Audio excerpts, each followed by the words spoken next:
Okay, so solve natin yung problem na to sa head loss in pipes. So example, a new cast iron pipe must carry 1.2 cubic meter per second at a head loss of 5 meter per kilometer length of pipe.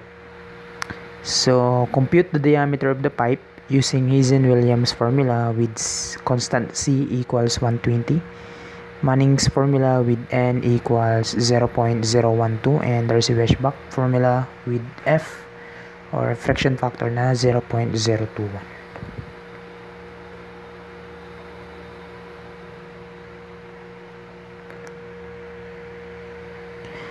Okay, so using Hazen-Williams formula,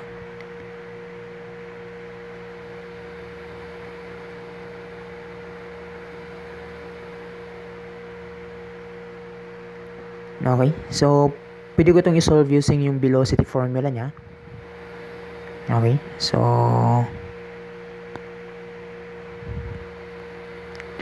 using velocity formula na V equals 0.8492, yung constant C, yung C pala nito is binigay, no, 120, CR to the power of 0.63, and S raised to the power of 0.54. So yung S, yan yung slope natin. So nagbigay siya dito ng 5 per kilometer length ng pipe. So that is 5 meters in 1 kilometer. We have 1,000 meters. So ito yung slope natin. So 0.005. So yung R natin, yan yung hydraulic radius, that is diameter divided by 4. Okay, yung equation niya, yung formula niya. So at least ko na lang muna yan. And then yung velocity natin, so at least ko lang muna to. And then yung velocity natin is just the flow rate divided by the area. So yung flow rate is binigay, that is ito, naka cubic meter per second, that is flow rate, no? So we have 1.2 all over yung area, no? So iron pipe, so diameter yung tanong, so expected circular to. So this is pi over 4 diameter squared, or this is equivalent to ilan yan?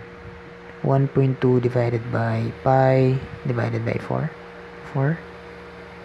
Okay, so meron tayong 1.53 all over diameter squared. So I think pwede na nating substitute lahat. So sa velocity meron tayong 1.53 all over yung diameter squared equals to 0.8492. Yung C natin is 120. Yung R, yung hydraulic radius is diameter.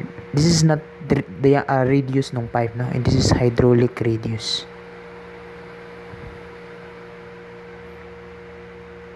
So, yung formula niya is just diameter divided by 4 for circular pipe. Okay, so I hope di kayo mawala dun. 0.63.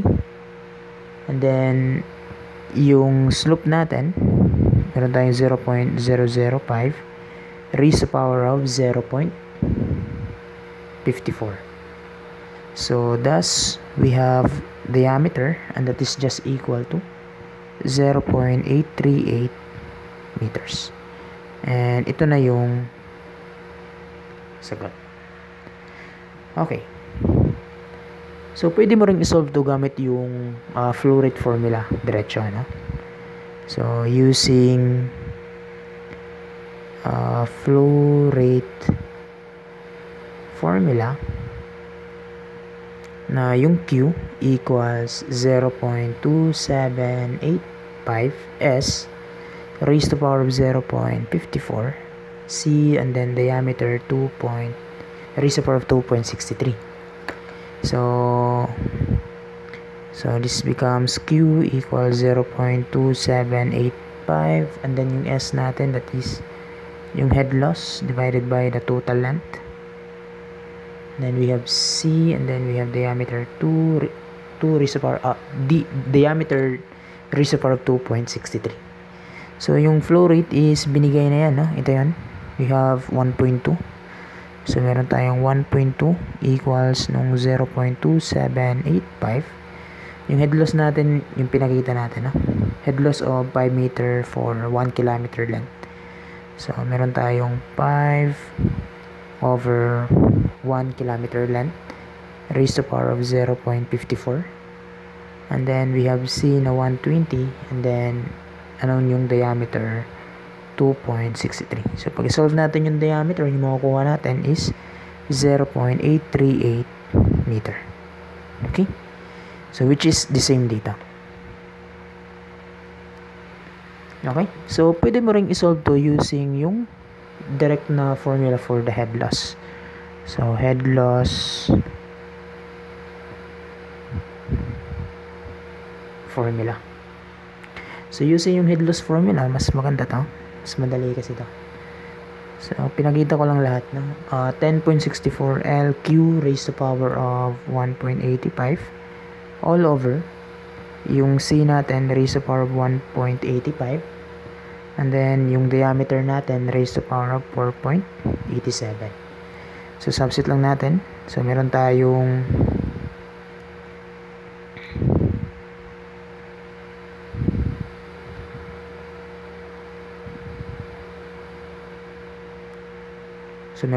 head loss, that is 5, and then we have 10.64.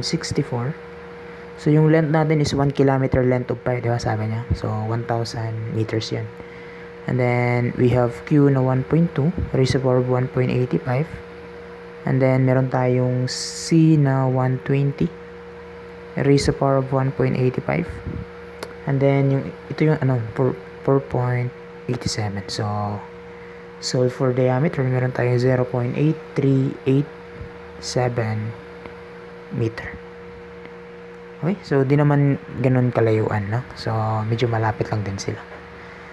So, I hope klaro tayo dito for Hazen-Williams formula.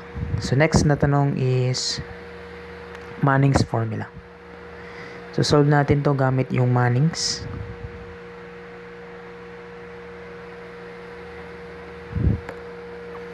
So, for B, Manning's formula na yung N, yung coefficient of roughness, that is 0.012. Okay, so using yung velocity formula ni Manning, so pwede natin i-solve yung problem, no? Yung velocity formula niya is 1 over N R raised to the power of 2/3 S raised to the power of 1/2. And then yung velocity natin, na-compute na natin na, that is Q over yung area. Meron tayo ditong 1 point, ano nga yan? Yung dito, kunin ko na lang to. Diba ito yan? Copy ko lang yan.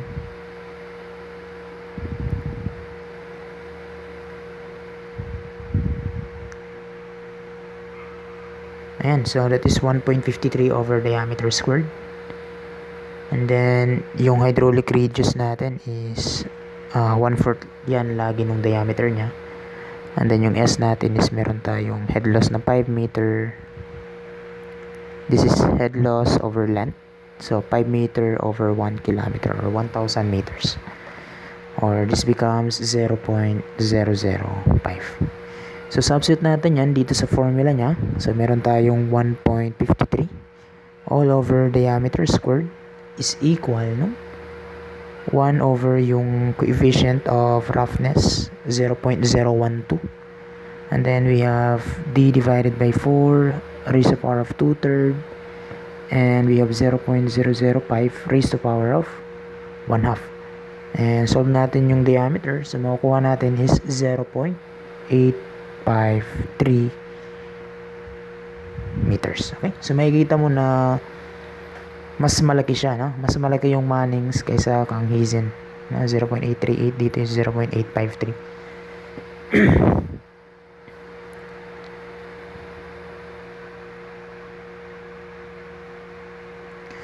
So, pwede din yung head loss formula, diretso. So, using yung head loss, formula ni Manning. So, meron tayong head loss that is just 10.29 nung L. Then we have NQ squared all over. Yung diameter, raised to power 16 divided by 3. So, meron pa rin tayo ditong 5 meter na head loss. And then we have 10.29. Then yung length natin is 1 kilometer, di ba? So, 1,000 meters. And then yung N natin, coefficient of roughness. And then yung Q natin is 1.2. Squared ko na lang ito lahat.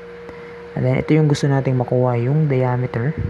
So, raise lang natin yan ng 16 over 3. So, masasolve natin yung diameter which is equivalent to 0.8524 meter. So, di naman kalayuan din dito. Okay? So, ganun, no? And then,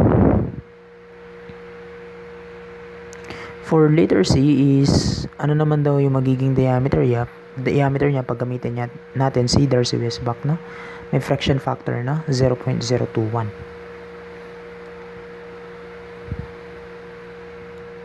So, for C, using Darcy-Weisbach, yung fraction factor is 0.021. So, pwede natin isolve yan using yung head loss formula.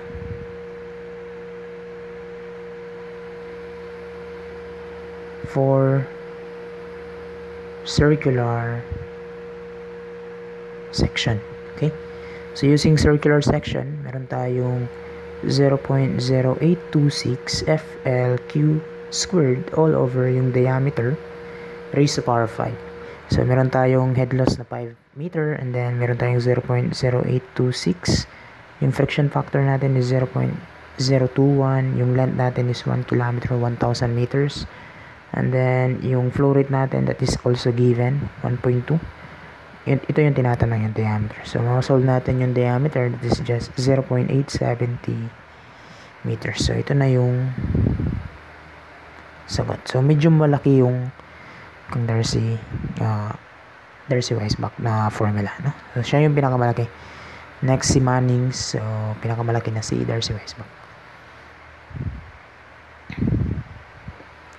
So, pwede rin natin gamitin yung using head loss formula for general section. Kasi yung formula na ito is applicable lang siya for circular pipe or yung section, circular cross section. Pero pag hindi, so ito yung magiging formula natin, no? Bali, applicable siya for box type or any section, no? So, general siya. So, FL diameter and then V squared over 2G. So, yan, no? So, ito naman yung magiging head loss formula natin for general section. So, pwede rin gamitin to. So, meron tayong 5 and then yung fraction is 0.21, 1,000. And then, ito yung dimension, yung sa isang side niya. And then, dito meron tayong velocity. That is just 1.2 all over pi over 4. Diameter squared. And then, 2 times 9.81. And then, ito naka-squared din to, no? Ito lahat. Naka-squared. Velocity squared. So, masolve na natin yung diameter and that is just 0.870 meters. Okay, so pwede mong isolve ng formula na to. Ito nakakapansin kayo ng mga ganitong formula na nakikita nyo. So, kahit saan sa dalawa pwede yan. No? Pero mas maganda yung ito na formula. Sige, I hope klaro tayo dito sa head loss ng pipes. Okay, so see you in the next video. Thank you.